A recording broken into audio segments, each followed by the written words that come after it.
وہ دن جب زمین پر صرف تلواریں نہیں ٹکرا رہی تھیں بلکہ ایمان اور غرور آمنے سامنے کھڑے تھے۔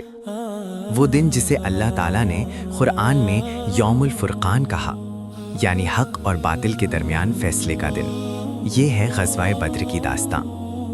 ہجرت کے بعد مسلمان کمزور حالات میں تھے۔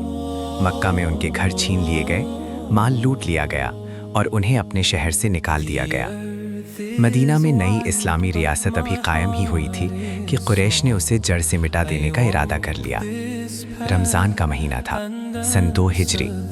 محمد صلی اللہ علیہ وسلم کو خبر ملی کہ قریش کا ایک تجارتی قافلہ شام سے واپس آ رہا ہے۔ مسلمان اس قافلے کو روکنے کے لیے نکلے، لیکن حالات نے ایسا موڑ لیا کہ مکہ کا پورا لشکر میدان بدر میں آ پہنچا۔ مسلمانوں کی تعداد صرف 313 تھی۔ ان کے پاس صرف 2 گھوڑے اور تقریباً 70 اونٹ تھے۔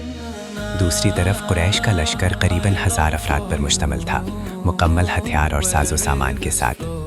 یہ صرف جنگ نہیں تھی، یہ ایمان کا امتحان تھا۔ رسول اللہ صلی اللہ علیہ وسلم نے صحابہ سے مشورہ کیا۔ مہاجرین اور انصار دونوں نے وفاداری کا اعلان کیا۔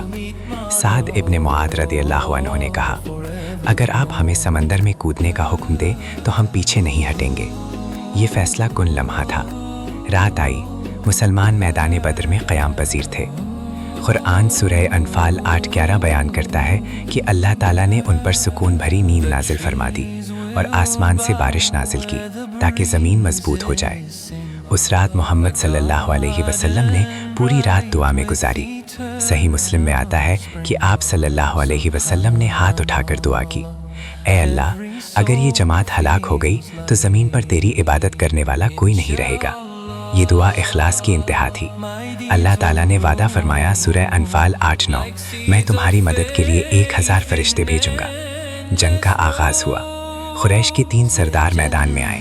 مسلمانوں کی طرف سے نکلے حمزہ ابن عبد المطلب رضی اللہ عنہ، علی ابن ابی طالب رضی اللہ عنہ، عبیدہ ابن الحارث رضی اللہ عنہ۔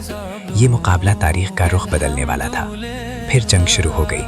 قرآن 8:17 میں آتا ہے، تم نے انہیں قتل نہیں کیا بلکہ اللہ نے قتل کیا، اور جب آپ نے پھینکا تو آپ نے نہیں پھینکا بلکہ اللہ نے پھینکا۔ یہ فتح صرف تلوار سے نہیں آئی، یہ نصرت الہی تھی۔ نتیجہ، قریش کے 70 افراد قتل ہوئے، 70 قید ہوئے، مسلمانوں میں سے صرف 14 شہید ہوئے۔ یہ دن اسلام کی تاریخ کا پہلا بڑا مرحلہ تھا۔ اسی دن مسلمانوں کو یقین ہو گیا کہ اگر وہ سچ پر قائم رہیں تو اللہ کی مدد ان کے ساتھ ہوتی ہے۔ اللہ تعالیٰ نے اس دن کو یوم الفرقان قرار دیا۔ بدر صرف ایک جنگ نہیں تھی، یہ ایمان، دعا، صبر اور توکل کا زندہ نمونہ تھا۔ 313 نے 1000 کا مقابلہ کیا، مگر اصل فتح دلوں میں لکھی گئی۔